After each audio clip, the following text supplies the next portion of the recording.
I'm especially grateful to have Helen Hamilton and David McMullan joining us this evening at UK time. Thank you, guys. Helen is our CFO, our Chief Financial Officer, and also is Deputy International Financial Officer as well, looking at the global side. And David is our Deputy CFO in the UK, but also looks at our governance area and issues there as well. So the pair of them really run a finance function for Langham in the UK, but also for all the funding that comes into Langham, or most of it, that flows through our UK accounts. And we just thought it would be interesting to have a conversation in front of you, the donors, and just see what questions arise that over the next few weeks, if there were areas that you might like to explore, then you can ping them in an email and we'll give a considered response. So it's good to see everyone. And I wonder, Helen, I guess we were just chatting before and whatever, that I guess as I give to some charities, one of the things that I look at is how much of the income that I give to the charity is spent on the outputs that I'm expecting, and how much is used to, in a sense, look at the sort of costs of fundraising and things like that. I wonder whether you could lead us off by just saying what you think about that question. Yeah, no, well, hi everyone, great to be with you tonight. Yeah, no, I think it's a really key question, isn't it, for donors? And I think over the past few years, there's been a bit of a balance. There's been issues with certain charities where there's probably been a lack of governance and a lack of administration. I think one that comes to mind for a few years back now is one called Kids Company, which failed quite badly. And that was a charity that probably didn't have a big governance structure. So there's a sort of balance to be had between having good systems, admin, governance, but also making sure you're maximizing the amount of funds, donor funds that are going to the sort of what you call frontline ministry. And I think certainly, within Langham, we're very conscious of that to try and make sure we're maximizing the monies that are going to the three key programs. And certainly as a team, we always it's our aim to have a minimum of 70%, preferably more than that, going to the frontline programs. And probably looking in terms of the fundraising costs themselves, the costs of putting on events, of managing fundraising. I was just looking at our figures, the 2024 figures we're just working on for last financial year, and probably looking at fundraising itself, it's probably about 20% we would spend on fundraising and a bit more probably on admin. So we're definitely well over that sort of 70% level, but obviously constantly striving to increase that as well. Mhm. Another factor, and we'll probably come on to talk about this, is that Langham UK is acts as a sort of global banker for sort of the work of Langham internationally. So a lot of the international payments, the admin and the structure for that goes through Langham UK. And so that's a sort of complicating factor as well. But this means that there's kind of more admin structure within the UK than probably in some of the other sort of Langham bodies around the world. Mhm. So I mean, given that all that comes through the UK, and off the top of my head, I'm going to say that there's probably about 1.5 to 2 million UK turnover, and probably 9 or 10 million global turnover, which are quite huge amounts. What sort of t are those roughly right? And what Yeah, sort I mean, I think of it'd probably be slightly different, John. Yeah, I mean, I think if you looked at the UK accounts, actually the UK accounts itself is about sort of 4.5 million that goes through there. That's sort of global? taking all the kind of global programs and UK activities. But then, yeah, globally, it will probably be up to about the 8 or 9 million pounds mark. But quite a significant amount is coming through Langham UK.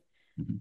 So Um, tell us about, I mean, what happens to all of that, and what sort of team have you got to help you? Because I take it you're not sitting there with an abacus in a corner trying to reconcile all. No, thankfully not. And no, we've got a really great team. So, and obviously David's here as well. And David looks after quite a lot of the governance things, which we'll probably come on to talk about. So as well as the actual numbers. But yeah, we've got a great team of the sort of five part-time staff based in the UK, including myself and David. Four of those are based in Carlisle at the Langham Service Centre, including myself. And then we also link in internationally with John Corbin, who's based out in New Zealand, and he's our international finance officer who keeps a sort of supervisory eye over the whole, how the whole piece is joined together, how the jigsaw comes together with all the different Langham funding bodies around the world. So Langham USA, New Zealand, Canada, Hong Kong, Australia. Don't want to miss anyone out. And then obviously the pro and how that all comes together to fund the programs.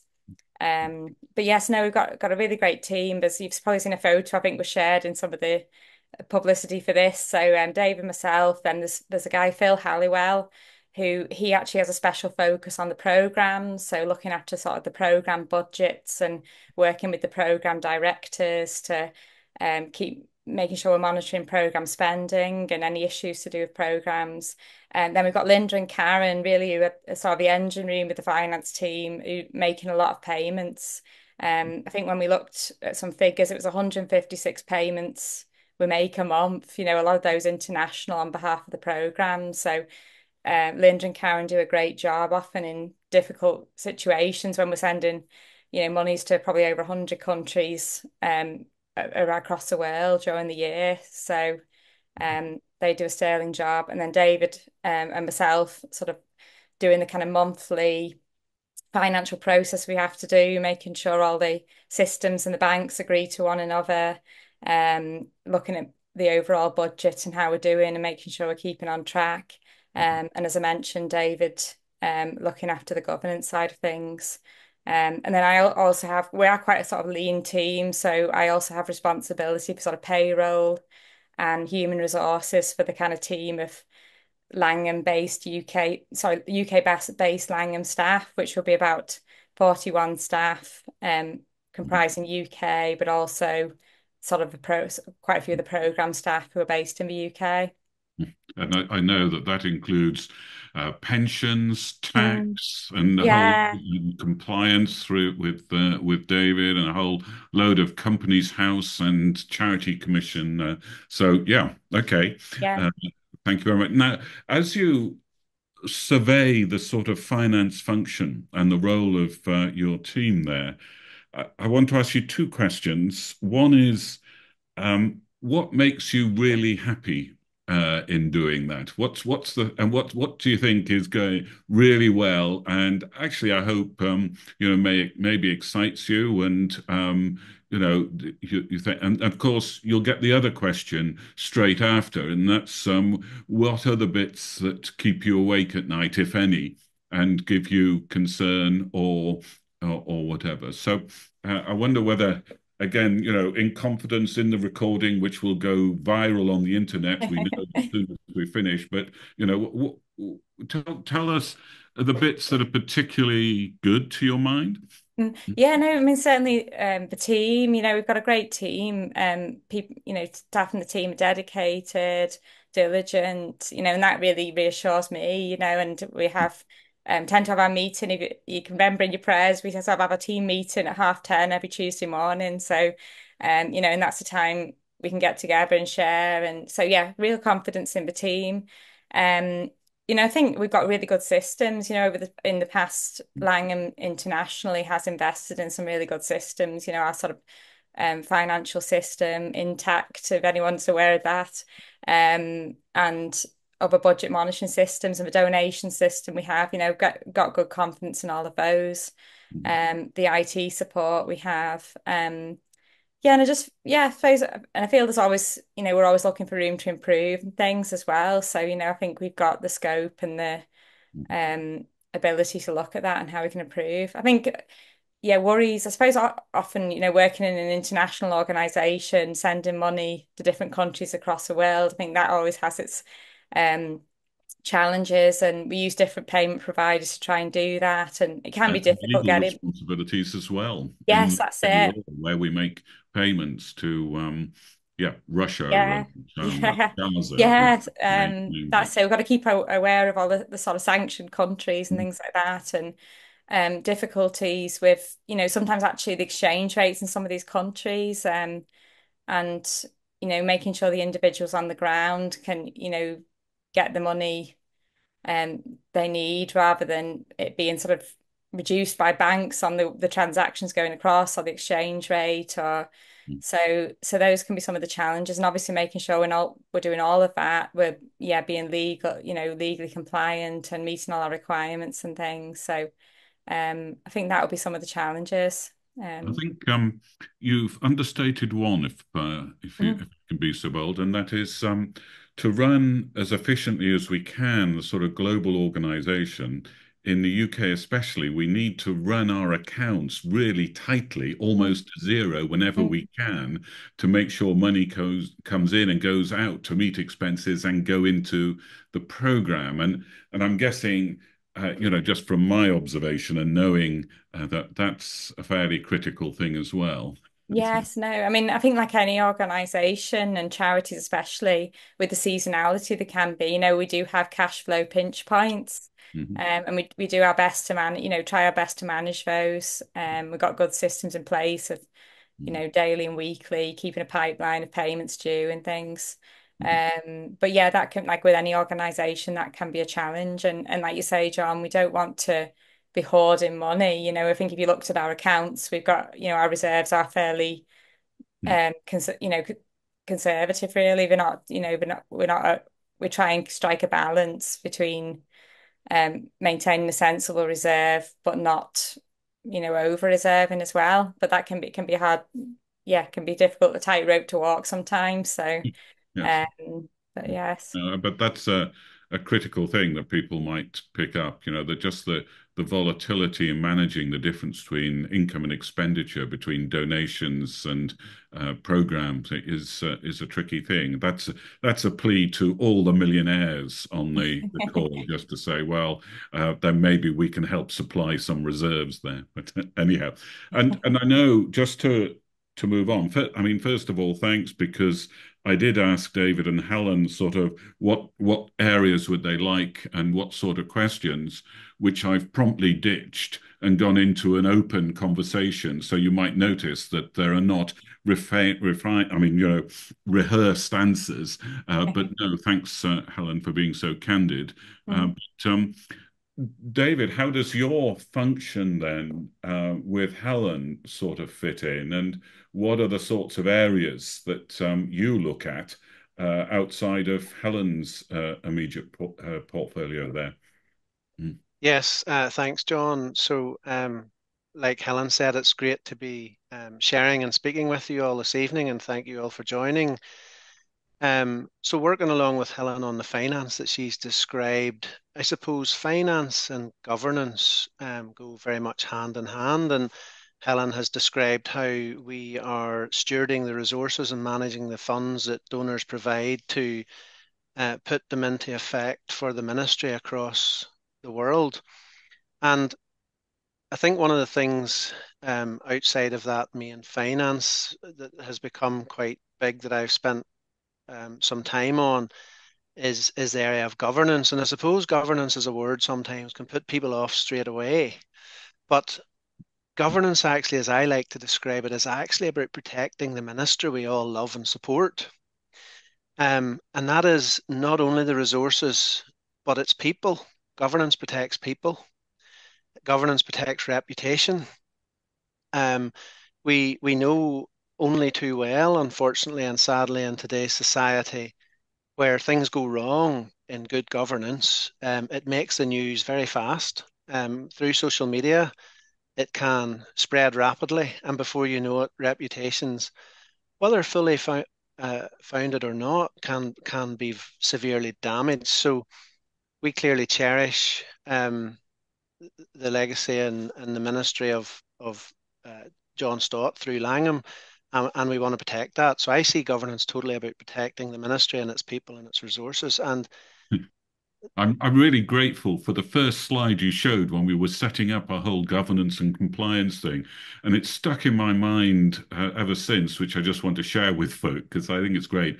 And that is, if you think compliance is expensive, try non-compliance.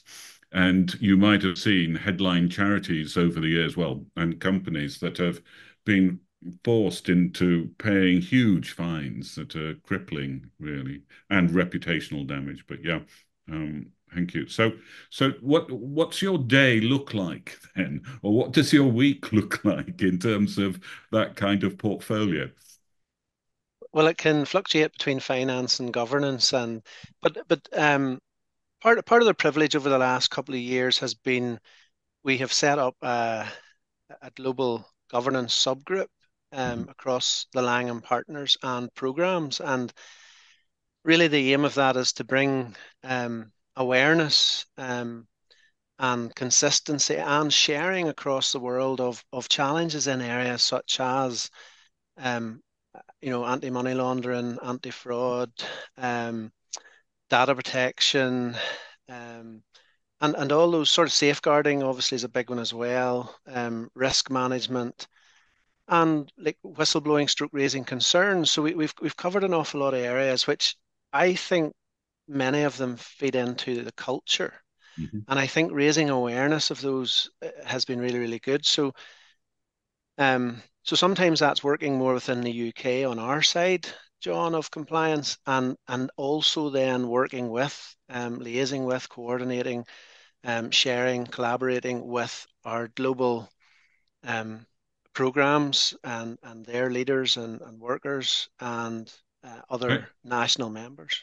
I mean, I know on yours and my own heart was the fact it's great having the policies in place, but actually, if it is not affecting the culture, then why bother at that level? Because, we want to do more than tick a legal box. But tell us a little bit about the structure within Langham for making sure we don't just have a list of words or a compendium of words somewhere that we hope people will look at.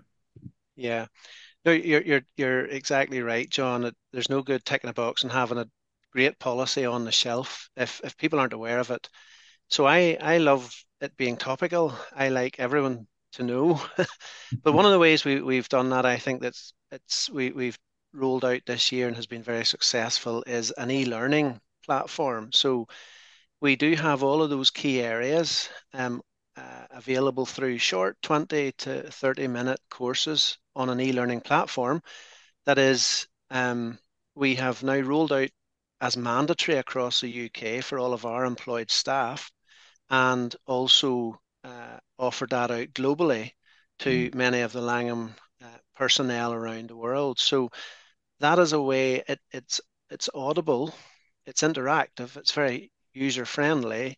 It gives a wee certificate at the end, but these back up and supplement having a policy and raise some of the key issues in a different learning manner than not everyone wants to sit down and read a document from cover to And I cover. know you police because I'm sitting here with an alert on my computer that I've got one course still to do or outstanding. You police, in a sense, how many of the staff have actually engaged with it. Now, you shared some statistics with the board. And just, how sure are you, and should we be, just as donors, supporters, and whatever, that it is an efficient and organization with integrity and that staff know what's happening there?